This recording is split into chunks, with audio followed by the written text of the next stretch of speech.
अस्सलाम वालेकुम। मेरा नाम है ज़ीशान उस्मानी।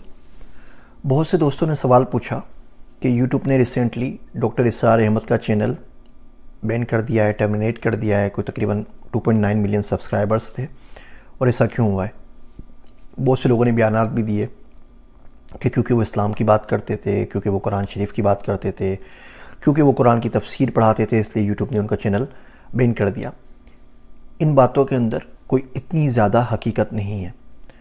जो मुझे पता है, जो मेरी इन्फॉर्मेशन है, मैं सोचा कि मैं वो आपसे शेयर कर देता हूँ कि दुनिया चलती किस तरीके से। अगर सिर्फ ये वजह होती कि वो कुरान पढ़ा रहे हैं, तफसीर पढ़ा रहे हैं, तो यकीन जानिए यूट्यूब के ऊपर कोई भी इस्लामिक चैनल नहीं होता।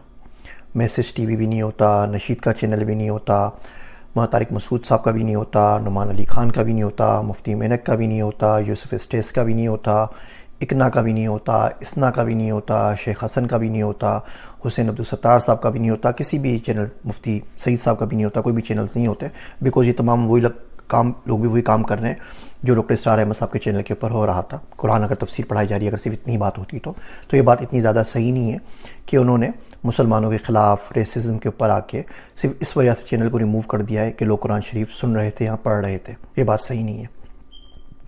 दूसरी बात, ये बात भी ठीक नहीं है कि ये ऐसा गोरों ने किया है, कुफ़ार ने किया है, उन लोगों ने किया है जो मुसलमान नहीं है, किसी और मज़हब से हैं। ये बात भी ठीक नहीं है। मैं आपसे 2 लिंक शेयर कर लेता हूँ। इसके पीछे 2-3 रीज़न्स हैं। पहला रीज़न तो ये कि यूट्यूब के एक मॉडरेटर यूट्यूब में काम करते थे, अब उन्होंने प्राइवेट फर्म ज्वाइन कर लिए। उनका नाम है हसन खालिद साहब, 31 साल उनकी उम्र है। वो रखे इसलिए गए थे कि अगर कोई ऐसा कंटेंट है यूट्यूब के ऊपर जो लोगों को हेट क्राइम की तरफ, वायलेंस की तरफ उभार रहा है, तो आप उसको फ्लैग कर दें ताकि उन वीडियोस को हम रिमूव कर सकें। उन्होंने डॉक्टर इसार अहमद का चैनल भी फ्लैग किया, बाकी भी फ्लैग किया उन्होंने। अभी टेक्सास के अंदर इसराइल के ज्यूश सिनेगॉग के अंदर शूटिंग हुई थी। फैसल अकरम साहब थे यूके के, उन्होंने यही वीडियोस देखी डॉक्टर इसार अहमद की, और वहाँ जाके उन्होंने बहुत से लोगों को हॉस्टेज बना दिया। शूटिंग वगैरह हुई, जो कुछ भी हुआ वो आप डिटेल्स न्यूज़ से देख सकते हैं। और उन्होंने रेफरेंस दिया था कि उन्होंने इस चैनल से, इन वीडियो से मुतासिर होकर ये काम किया है। तो एक बहुत बड़ा उनके पास एक क्लेम बन गया था, एक सबूत आ गया था कि देखिए हम कह रहे थे, लोगों ने ये वीडियोज़ देखी और जाके ये वाला काम किया। तो इसकी वजह से इसके पीछे जितनी की पीछे जो विसल ब्लोअर हैं या जिन्होंने सारी की सारी ये कोशिशें की हैं, एफ़र्ट्स किए हैं और इस पर अच्छा खासा टाइम लगाया है, 6-8 महीने का टाइम लगाया है इसको बंद करवाने के लिए, वो साहब मुसलमान ही हैं। तो इसके पीछे गोरे काफिर वगैरह नहीं है, हमारे मुसलमान भाई मौजूद हैं जिन्होंने इस चैनल को बंद करवाया है। पहली बात तो ये। दूसरी बात ये देखिए, मैं हमेशा बोलता हूँ कि इस किस्म के जो भी चैनल हो उसको मोनेटाइज ज़रूर करना चाहिए। आप फ्री लंच के ऊपर, फ्री राइड पे किसी पे कब तक गुजारा करेंगे। आपके 2 मिलियन 3 मिलियन सब्सक्राइबर्स हैं, तो ज़ाहिर बात है आप वीडियोस अपलोड कर रहे हैं, 1 वीडियो है, 2 वीडियो है, 3 वीडियो है, आपकी सैकड़ों हज़ारों के अंदर वीडियोस हैं। वो वीडियो कहीं ना कहीं सेव हो रही है। वो वीडियो जो हम प्ले करते हैं मोबाइल के ऊपर, लैपटॉप के ऊपर, कहीं ना कहीं से फेच हो रही है, कहीं ना कहीं उसकी कॉपी रखी जाती है कि उसमें लेटेंसी ज़्यादा ना आए, वो रिडंडेंट हो, कोई सिस्टम डाउन हो जाए तो दूसरा सिस्टम उसको ऑप करके उस वीडियो आपको दिखा सके। तो इसके ऊपर यूट्यूब की अच्छी खासी कॉस्ट आ रही है। तो आप मोनेटाइज़ नहीं करते, आपको पैसे नहीं कमाने, ठीक बात है, लेकिन यूट्यूब भी इस पर पैसे नहीं बना रहा। अब एक मिसाल के तौर पे आपका एक बड़ा सारा मॉल है, उस मॉल में एक शख्स की दुकान है और आप उसको बोलते हैं जी दुकान में आपको फ्री दूंगा, आप यहाँ पर आएँ और लोगों से मिलें, अपने कस्टमर से मिलें, या जो बेचना है बेचें, जो बात करनी है करें। और अब उस मॉल में 3 मिलियन लोग आने लग जाएँ रोज़ के, यानी कि 30 लाख लोग, मतलब मॉल पूरे का पूरा आपके लोगों से भर जाए, और आप 1 टका रुपया मॉल की मैनेजमेंट को नहीं दे रहे उस शॉप को इस्तेमाल करने के लिए। तो आपको ये बोलेंगे ना कि भैया अपना जलसा कहीं और ले जाइए, किसी स्टेडियम में चले जाइए, यहाँ पे तो हमारे बाकी जो कमर्शियल कस्टमर्स हैं वो भी नहीं आ सकते। बहुत कम लोग ऐसे होंगे जो चैनल चला रहे हैं जो सिर्फ ये कैलकुलेट भी कर सकें कि इन वीडियोस के ऊपर ऑपरेशनल कॉस्ट आती क्या है यूट्यूब की या किसी भी सर्वर्स की। हमारे पास अपने सिस्टम्स तो नहीं है ना, हमारा कोई इस्लामिक यूट्यूब भी नहीं है, कोई पाकिस्तान का यूट्यूब भी नहीं है, कोई सऊदी अरब का यूट्यूब भी नहीं है। तो ये यूट्यूब हम यूज़ कर रहे हैं इन्हीं लोगों का है ना। अगर हम इन लोगों को कोई फ़ायदा नहीं देंगे तो कम से कम कोई नुकसान भी ना दें। हम फ्री में तमाम कंटेंट अपलोड कर देते हैं और जवाब में हमारे लोग देख सकते हैं। यही बड़ी मेहरबानी है, बड़ी अच्छी बात है। हमारा तो सिस्टम नहीं है, हम इनके ऊपर डिपेंडेंट हैं। और इसके बदले में अगर आप मोनेटाइज़ करते और वो कुछ पैसे कमा रहे होते तो यकीन जानिए जो चैनल्स मोनेटाइज़ होते हैं उनको बहुत सोच समझ के डिलीट किया जाता है। इस तरह चैनल को डिलीट नहीं करते, बिकॉज ज़ाहिर बात है उनको पता है वो चैनल डिलीट कर देंगे तो वो भी 10-12-15 हज़ार डॉलर अगर बना रहे हैं तो उनको भी 10-20 हज़ार डॉलर मिल रहे हैं, वो सारे के सारे पैसा मुनाफा उनके पास से चले जाएगा।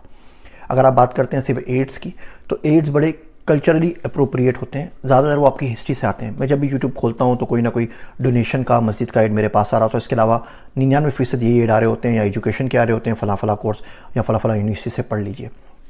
सुबह से शाम तक अगर आप बॉलीवुड के आइटम सॉन्ग्स देखते रहेंगे तो वही वाले जो एड होंगे वही आपके पास चलेंगे। इसमें यूट्यूब का क्या कसूर है? ये तो आपकी अपनी पर्सनल चैट हिस्ट्री है ना, आपकी पर्सनल ब्राउजिंग हिस्ट्री है, जिसकी मदद से वो एड्स आपको दिखाए जा रहे हैं। फिर भी ये कल्चरली बड़े अप्रोप्रिएट होते हैं। पाकिस्तान में किसी भी शख्स को सुअर के गोश्त का एड नज़र नहीं आएगा, पाकिस्तान में किसी भी शख्स को शराब का एड नज़र नहीं आएगा। और इस एड की मीडियम की बात करते हैं तो फिर टीवी भी है। टीवी पे उलमाए कराम जाते हैं, रमज़ान नशरियात करते हैं, उस टीवी के ऊपर किस किस्म के कौन कौन से एड नहीं चलते। रेडियो पे भी चलते हैं, सेलफोन नेटवर्क के ऊपर भी चलते हैं। और तमाम एतराज़ात जो उमूमी तौर पर हम यूट्यूब एड्स के ऊपर लगाते हैं वो मनो ऑन एप्लीकेबल होते हैं, रेडियो के ऊपर भी, टेलीफोन नेटवर्क्स के ऊपर भी और टेलीविज़न के ऊपर भी। तो इसके ऊपर ज़्यादा सोच लेना चाहिए। तो पहली बात, ये गोरों की साजिश नहीं है, कुफार की साजिश नहीं है, बाहर मुल्कों की साजिश नहीं है। दूसरी बात, हमने चैनल को मोनेटाइज़ नहीं किया, ये बड़ी हमारी गलती है। और तीसरी बात ये करनी की है कि आप ये ट्रांसक्रिप्शन या तो खुद कर दिया करें या ना क्या करें। जब ये यूट्यूब ऑटोमेटिकली जनरेट करता है ना, आप बोलना कुछ चाह रहे होते हैं, बना वो कुछ देता है लैंग्वेज के अंदर। इतनी अच्छी उर्दू नहीं है यूट्यूब के एल्गोरिथम्स की कि आपका हर लफ्ज़ को वो समझ जाए, उसको ट्रांसलेट कर सके, आपका एक्सेंट भी समझ जाए, आपकी उर्दू भी समझ जाए और उसको ट्रांसलेट करके समझ जाए क्या हो रहा है। तो ज़ाहिर बात है वो ट्रांसक्रिप्शन के ऊपर भरोसा करते हैं। ट्रांसक्रिप्शन जब हम उस पर ऐड कर देते हैं और ऑटोमेटिकली जनरेटेड होती है, वो कॉन्टेक्स्ट को गायब कर देती है, किसी वर्ड का कुछ बना देते हैं। लैंग्वेजेस बहुत डेप्थ रखती हैं, बहुत सारी चीज़ों की मुख्तलिफ मीनिंग्स हो सकते हैं, मैनिफेस्टेशन हो सकती हैं, जूम आने बात हम कर सकते हैं। एक बात मजाक में की जाए तो मतलब कुछ और होगा, गुस्से में वही बात की जाए तो मतलब कुछ और होगा। तो अगर हम ये ऑटोमेटिकली जनरेट कर देते हैं ट्रांसक्रिप्शंस, उसकी वजह से बहुत सारे मसले होते हैं। तो इन चैनल्स पे वो काम नहीं करना चाहिए। जो लिंक्स हैं विसल ब्लोअर साहब के और जो असल कहानी थी वो मैं आपसे यहाँ पे शेयर कर रहा हूँ।